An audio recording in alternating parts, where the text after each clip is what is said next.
Welcome back to Jeff Kananga Live here at Citizen Television. We're going to go straight to the screen here. You're looking at live pictures. Washington, D.C. That's right, the U.S. Capitol. There were protesters out there in the streets of Washington waiting for Congress to make an announcement. Basically, that Vice President-elect Joe Biden was going to be the next president. President Trump didn't want that to happen, and he had asked his VP, Mike Pence, to say to that effect. He did not.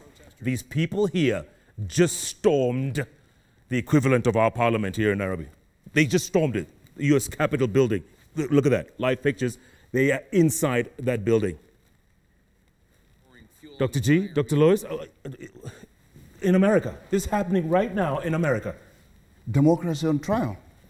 It's democracy on trial, really. And I think it is, you know, I was just having a chat with Dr. Lois, and you say, why would, the U.S., as our beacon of democracy, allow this kind of thing to happen? Allow this to happen. How? That's what we're asking. That doesn't make sense. I mean, okay. And it starts as a joke, but it can quickly spiral out of control. Correct. Starts as a joke, and this is what it ends up as. Exactly. And President Trump has done nothing to calm these people down, by the way. If anything, he's been encouraging them. Still thinks he'll be in office in... on 20th. On the 20th, the 21st, correct. After midday of 20th. Correct. Yes. Can you imagine that? Yeah. This tells you how toxic politics is. Exactly 2 weeks from today, he's out. Yes. Politics can be very toxic. Wow. And their cases are climbing higher by the day, by the way. It's a lesson for us that we must keep our politics on the straight and narrow and moderate. By the way, we'll keep you updated on what's happening in the U.S. Capitol throughout this JKL, but unbelievable scenes there, unbelievable. And speaking of U.S., Dr. Lois, 350,000 plus dead. Dead. So, I mean, one, we have to admit that they have a very large population, 350 million or thereabout. But having said that, that is still an astronomical death toll. And a lot of it has really been driven around this period, the campaign to election period, by a lot of public gatherings. There's a season when they had a lot of the Black Lives Matter protests, and after that we saw a surge. Shortly after that, the campaign season heated up, and there were a lot of gatherings, and the election period came up. So with all these gatherings, they've had a lot of cases.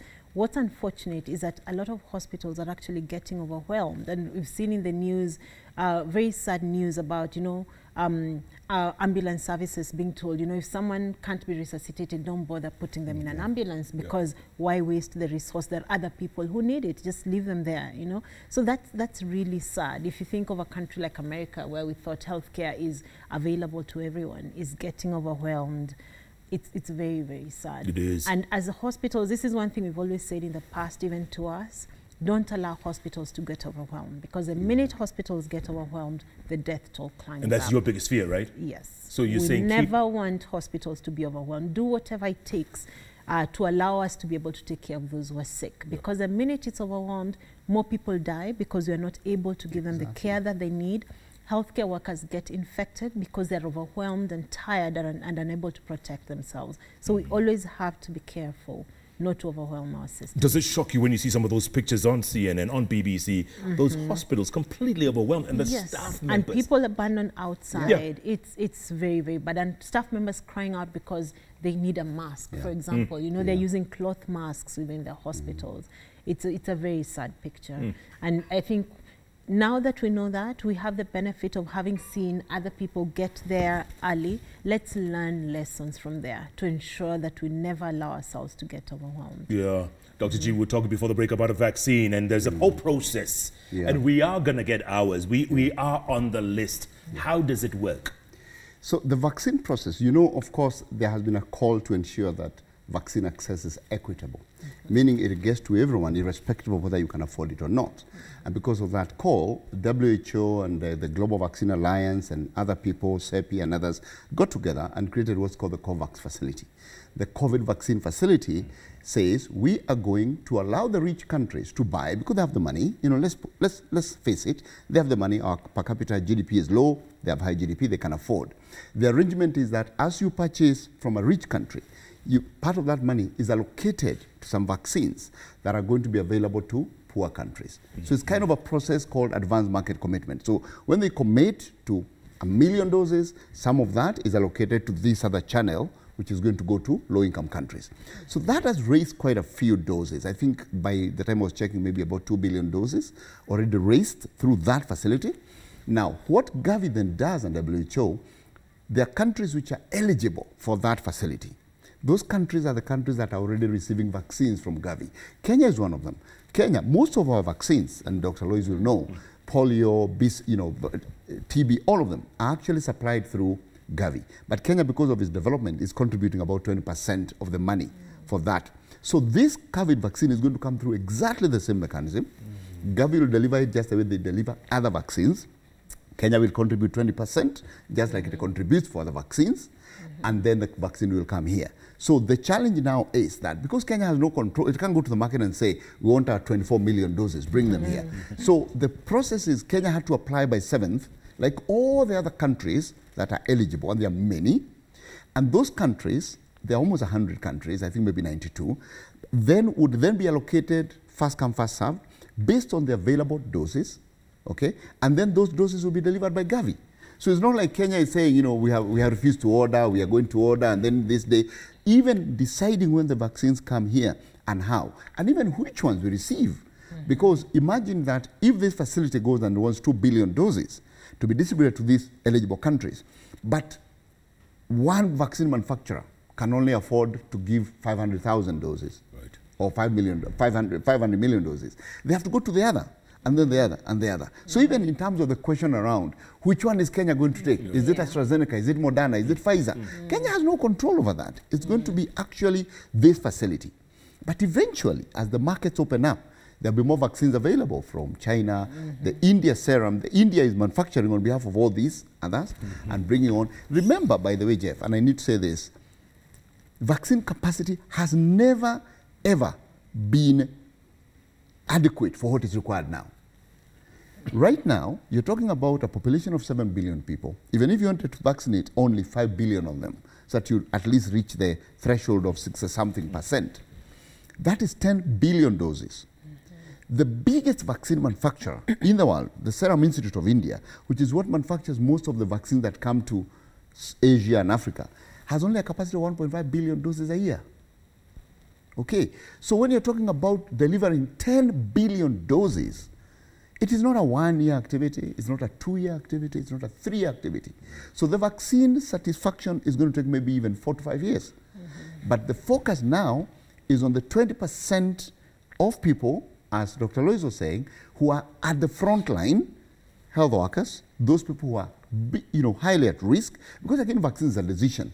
If you have very low risk, if your risk is 0.2%, and my risk is 16%, then I get the vaccine before you. It's also a risk and benefit analysis. Sure. So we'll get first the 20%, which is about maybe 24 million doses. That's about 11 million people. And in that cluster is health workers, police, teachers, people who are elderly, people who have hypertension and diabetes. Then the rest of the population will get it in the next phase. When is that next phase? We don't know.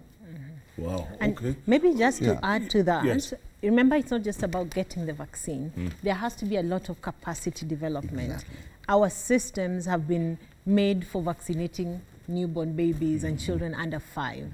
Now we are expanding this beyond what we have vaccinated before, which means you have to think about the other resources, the human resource, the gloves and, everything else that we may not think about now. Yeah. If you think about some of these vaccines, we've heard about the issues of storage. So if a vaccine requires a certain temperature, do we have any of those freezers in country? How do we get them? And how do we maintain them in Turkana, for example, in a hot, hard to reach place for it? So there are other things that have to be put in place to ensure that it is available widely. It's not concentrated in Nairobi. It's actually available throughout the country as well. Very valid points there. And, it comes back to something you had said earlier on, Dr. Lois. You said, is the world is, let's face it, the world is surprised that we're not dying like flies. Let's face it. I'm not being unfair or unkind here. The world is shocked that we're not dying like flies. And you said it could be what? It could be anything. We don't know. Could be our melanin levels, could be our You know. It could be a previous exposure. It could be a generally younger population, lower prevalence of some of these comorbid conditions than you'd see in the West, for example. It could be a combination of things. But having said that, one death is still one death too many. Dr. G, what do you think? I agree with Dr. Lewis, the one death is too many. There are many factors. There are many factors. The first one I would like to disabuse is this issue about melanin, in my view. Because if you look at the deaths in America, they're largely blacks and Hispanics. Yeah. They have the same melanin levels. So I would say there are other factors. And I would say that the factors have to do with the age, for example. We've seen the risk factors. As I said, only 9% of our positive cases are people below 19 years. And they are in the community, you know. Even when you come to the mortality, only 2% of all total deaths are actually people under 19. And majority of them are children under 1 year. They're actually infants. So when you look at the age between 10 and 19, very few people have had actually, have been suffered. And as we say, we must always remind people that every life matters. So when you talk about numbers, we're not saying that that life doesn't matter. We only talk about numbers to explain the bigger picture. Right. So that's important to know. But when we talk about youth, number one, secondly, obesity. That is something that we haven't factored in a lot.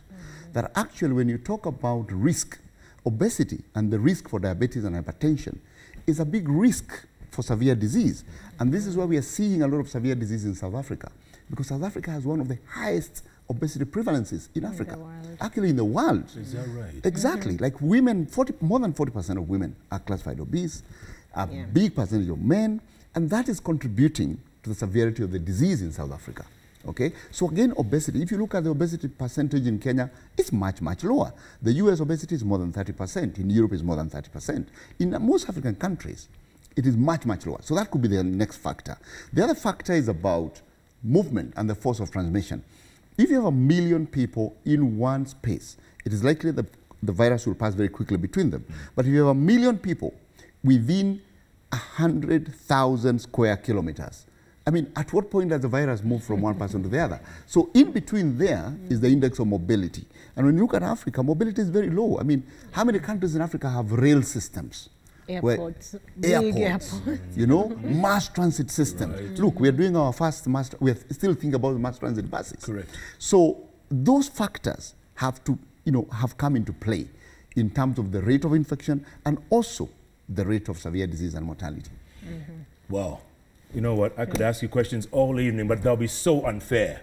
So let's go to the magic wall. Let's get questions from the folks. I know they were asking all kinds of questions. So here we go. Bori Collins, someone comments on my questions, okay? As a teacher, I've had to adjust to the new normal.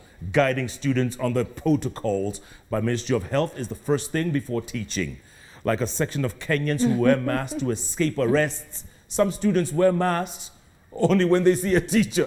And that's true. They've learned from us. They've learned bad habits from us. Exactly. Good Lord. Yeah.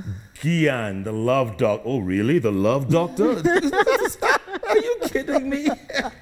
So now we have 3 doctors in the room. I saw a kid taking a razor and cutting a straight line across the mask so that he speaks properly like a puppet. I had to buy another mask for him. Children have no idea what we're dealing with. Just having fun in masks like superhero movies. Exactly. And this is where we said protection starts at home. Exactly. It's a role of the parents, the guardians, the caregivers to talk to the children before they get to school. It's not for the teachers to teach the children once they're in school. Right. The teachers will be overwhelmed. It has to start at home. Doctor, do you agree, yeah? I agree entirely. And as we said, remember, the Swiss cheese strategy. I love it. That the fact that if the school is attempting social distancing, the community is doing what they need to do, the child is wearing the mask maybe 1 hour instead of 6, the child is washing their hands, all these things work together. And you know, there's something the CS education, Professor Mango has said, that people should learn under the trees. And of course, there's backlash. We're building classrooms. Correct. But it's actually pretty safe to learn under the trees. Yes. You know, the risk of transmission under that tree is minimal. So if it is possible, it sounds wrong, but it actually will reduce transmission. He got a lot of flack for that, huh? Exactly. My God, the backlash. Victor Peters, he says, social distance and other protocols are observed when ministry officials visit a school. Today, my kid at Olympic Primary said there were 4 kids per desk. Oof. Dr. G. No, you know, when I was in primary school, there used to be a person, I don't remember the name, but by definition, their role was called Education Officer, EO. And whenever we were told by the headmaster that the EO is visiting, we spent 2 days cleaning the school, cleaning the toilets, and when he came, we got the marks. Then as soon as they went, the toilets were as smelly as they were before. You know, so this is not like new behavior. Right. And it's also about, as we talked about earlier, it's about our own community behavior. Are these things entrenched in us as habits, or are things, have we also shown our children, even at home, that we only obey the lights when there is a policeman and you're carrying them in the back? Why wouldn't they also obey the mask only when there is a teacher? So it's a whole societal issue. Yeah. And again, Swiss cheese, right? I mean, even 4 kids per desk, Dr. Lois, so as long as you're I mean, we have to say 4 kids per desk is not ideal. Right. We would hope that there is more, but we also have to live with what we have. You're not going to send some children to school or back home. So this is the situation where wearing that mask is even more important than in a place where there were 2 children per desk. So we have to see what do we have and how do we deal with it. And, Very good. And it's the same argument we normally have. Yeah. You know, and I know Dr. Lois works in Kenyatta, and I see Kenyatta National Hospital being bashed all the time because there was a woman who was lying, you know, somewhere, and they were sharing a bed. You know, when for the health workers, they have to make that decision. What is most important? Is it this aesthetics, or is it actually saving the life of the woman and the child? So it's the same concept that we find ourselves here. What do? Do we call off school when we know there are so many ills?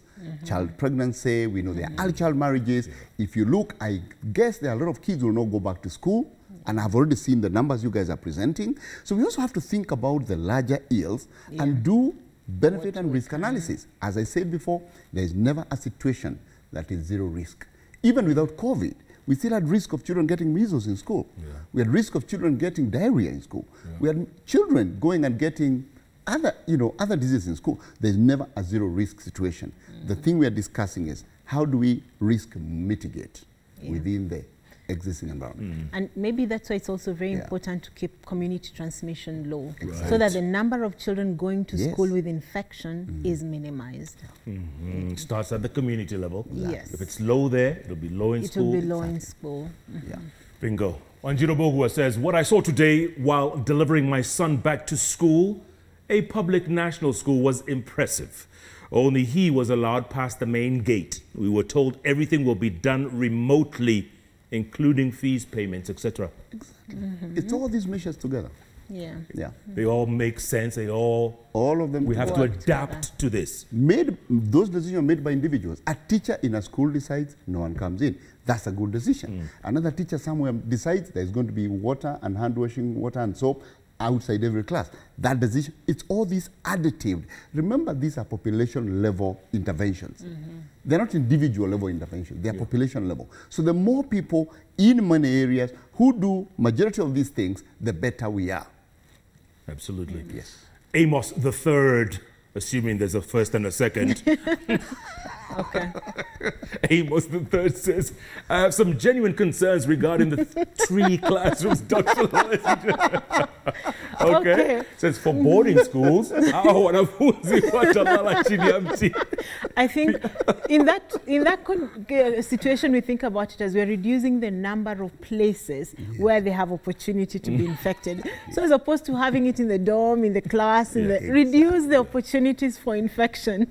Yes. And time. And remember what we said. We said crowding, close spaces, contact, time. Duration. So if you have those 3 C's for only 10 minutes, then the risk is very low.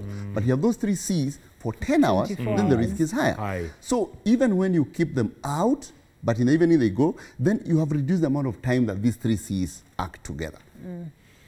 Guys are making a lot of sense today, man. I'm telling you, a lot of sense. Renee says, day 1, Mom, how was school? Adriel, great. Mom, where is your mask? Adriel, I gave my friend in class. Mom, why? Adriel, he's got cut. Hapa in a cut. Taanza class what to give and what not to give. Very kind child. They've been taught well how to share. To be kind. You're saying sharing is scary. Okay, but if your child does come home with a friend's mask, You just let them know, right? Just say, look, this yes, is... you let them know that, you know, there's a reason why we don't share the mask. Explain to them in the simplest terms that if I've worn my mask, there are droplets that are on my mask, so it could have the virus, which means if someone else wears it, they could get the virus. And if I wear someone else's mask, I could get the virus. Then wash it for them and give it to them to return to the child in school. But I think it's just about explaining to them slowly. Right. It's going to be, we're going to learn a lot over the next few months. Nobody has all the answers. We really have to get innovative and learn and keep repeating the same thing over and over until the children get it. Yeah, we have to be patient with these little people, Dr. Ari, don't we? We have to be very patient with ourselves as well. Yes. Exactly. And we have to keep reminding them. So no, don't get into a panic because they came with another child's mask. Actually, don't get into, because when you get into a panic, the child gets into a panic, you know. Yes. So just as Dr. Lewis has explained, if it's a reusable mask, take it, put it in a place where there's a disinfectant, wash it with water and soap, hang it up, and the next day, pack it and tell it, you know, take it back to the child. Very so good. we have to work with the situation. Yes. Wow. How many masks are they supposed to take to school with them? Is it 1 a day or 2 a day? Or? So, I mean, what is reasonable is probably for them to have 1 a day. A cloth, whatever mask you can get, you know, a cloth mask. Some schools you'll see them with a surgical mask or whatever is comfortable for the child, because children may also struggle to breathe. So you want something that's comfortable for them. If it's a cloth mask, wash it so that they're not using the same one all week. That's just what is important, as long as they have a mask that's Dr. G, boarding schools?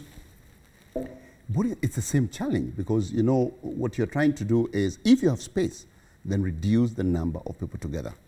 Now, if you don't have space, then you just have to live with what you have. The thing that you need to do, there are many strategies you can follow, especially if you say, we don't have much space, but we have cubicles or we have dormitories, then avoid contact between dormitories, okay? So let's say you have, in my school, I think we had 7 dormitories in Nyeri High School. So you say, now that we are crowded in the dormitories, if you have a dormitory called Simba, another one called Chui, make sure those people don't necessarily meet. And maybe you may even have to reorder the dormitories to make sure that particular classes occupy particular dormitories so that you don't mix from Form 1 to Form 4 in one dormitory as we used to. You say these dormitories are for Form 1 or this class, that class, and then you make sure. In fact, in some schools, advise them, you can even mark actually, you can even put crowd control and say, you know, this cluster, this is how you put your class, so that you avoid mixing. The less you mix the clusters, the better. Yeah, and it's also important for when you have to do contact tracing, because infections will occur. We're not saying that they will not happen. Correct. And when they do, and you want to contain and control the amount of spread, it's important where you can contact trace and say, this child came from this class, but they didn't mix with from 2A and 3B and 4C, you know, they only are mingled with the people in this class. So if I need to test or contact trace, it's this class. So reducing that mingling is useful for contact tracing. And the same thing for Simba and Chui houses, right? If it happens a kid in Chui house or Simba house, you'll know. Exactly. Good points. Sang Kiprotuka says, why is that Kenya doesn't have scientific research and data showing the trend of COVID-19 in the country?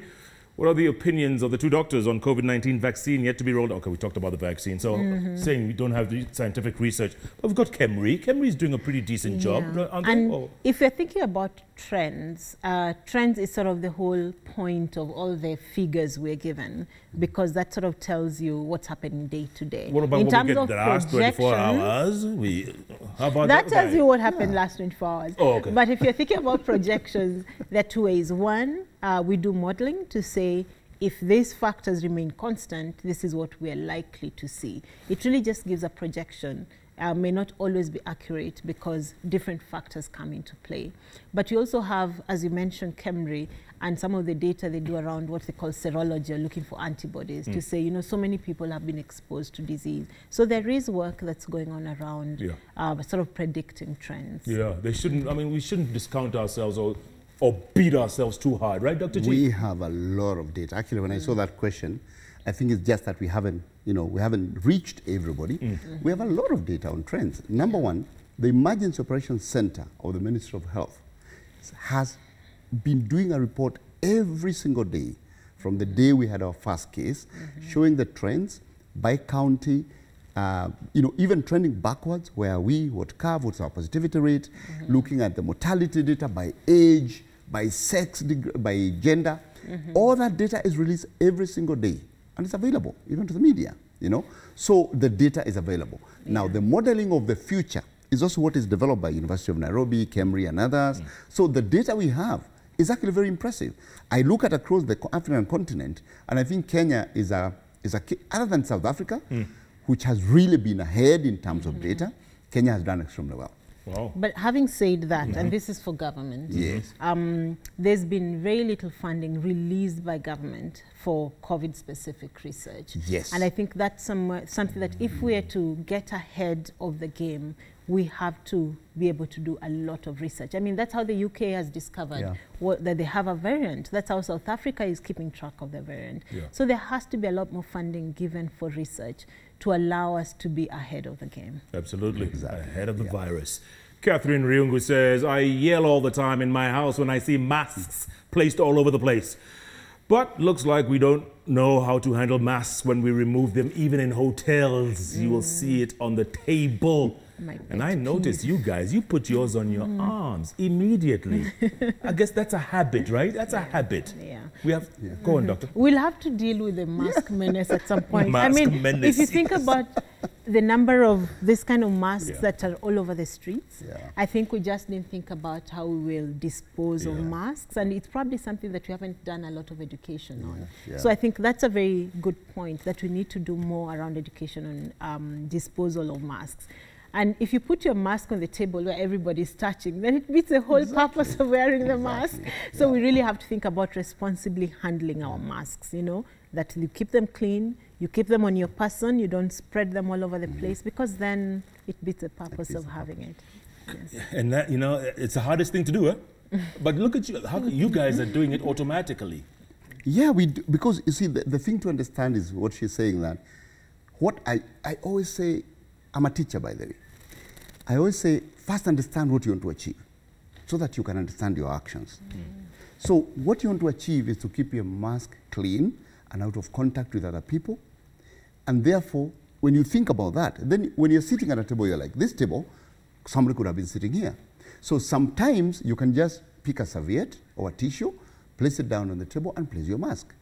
Sometimes you can just fold it and put it as we have done now. But as long as you understand, we don't have to tell you what to do with the mask, as long as you understand what you want to achieve. And what you want to achieve is to avoid contact of the mask with places that other people have touched or with other people, because then it beats the purpose of having it, wearing it, when it's been in contact with so many people. Basically, you're just saying, you know, it's up to you if you want to get the disease or not. That's what you're saying, right? True. Yes. Yeah. Wow, okay, let's get some closing thoughts. I mean, it's been a fantastic evening, and I hope we can have you guys more often to just, you know, debunk this whole thing. I like that word, debunk. Very nice. Yeah. And you did not say debunk. You said debunk. I wouldn't let that go. Dr. Lois, you go first. I think we've talked about so many things, but the topical issue right now is about schools reopening. And one, it's important that our children go back to school. They've been home for a long time. It's important that they go back to school. So the issue is around how to make it safe for them to go back to school. It starts in the community. It starts at home. Let's be safe so that we keep our children safe. Let's do the right thing so that our children learn to do the right thing from us. Let's teach our children about masks, about hand hygiene, about distancing at home, so that when they go to school, they already have seen it in us and learned by aping what we do, but we've also taught them about it. Let's not only leave them to school. Absolutely, good one. Dr. G. I would echo the same words and say that the success of controlling COVID-19 in schools is dependent on the success of controlling it in the community. So let us not point fingers at schools and say, oh, you know, our children are coming. I've had people tell me they're going to bring the COVID to me. And yet those same people wake up every morning, go to the market, go to the office, and even go to restaurants. So let's remember that the success of the safety of our children and their teachers and the school community is dependent on our own behavior. It's not dependent on what the school does. That's important. But first and foremost, depending on what we do and what our behavior is ourselves. And just in case someone is joining us late, please quickly explain the Swiss cheese. You really like Swiss cheese. I love it. I love this thing. just break it down real quick. So, you love cheese. So, number one, we have multiple intervention points. None of them works on its own. All of them have holes. Masks, some people will afford them, some people will not, some people will have them all the time, some people will not. So we'll never achieve 100% mask compliance. The second level of defense is we are taught to wash our hands. Some people may wash, some people will have water, no soap. Some people will not have either. Some people will forget to wash, some people will even decide not to. So again, the hand washing works but has holes. Then we have social distancing. Then we hear, oh, you know, people in the informal areas cannot social distance. You can't social distance in school. You can. So again, social distancing has holes. Just like Swiss cheese, each piece has a hole. The most important thing is layer the pieces together so that each hole gets covered by another piece that doesn't have a hole. When you layer them together, then you achieve the result you want. Just like that. Very well explained. Dr. Gidinji Tai, you guys are fantastic. Thank you. Thank you so much, Dr. Lois Mbajo. Sure. MBS. Thank you. MBS. What are you? I'll tell you in a minute. In the meantime, you're highly decorated. So get off us. By the way, just to let you know, FYI, JKL is powered by Johnny Walker. Oh yeah, Johnny Walker exhibiting its eminence in electrifying quality and celebrating 200 years of blended Scotch excellence. How about that? Sounds good. Good stuff. Charged by Johnny Walker, celebrating 200 years. Awarded with gold.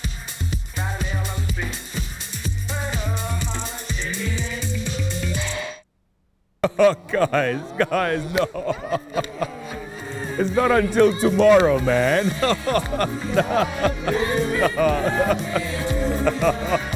Happy birthday to you. Thank you, guys. In the meantime, we're going to go live to CNN, folks. This is where the story is. The U.S. Capitol, Washington, D.C. Thank you so much, guys. This is it's a day early, but hey. Dr. We were here to celebrate with you. Thank you. You can remove this. You want to say? Yes, you can sit down. Nani?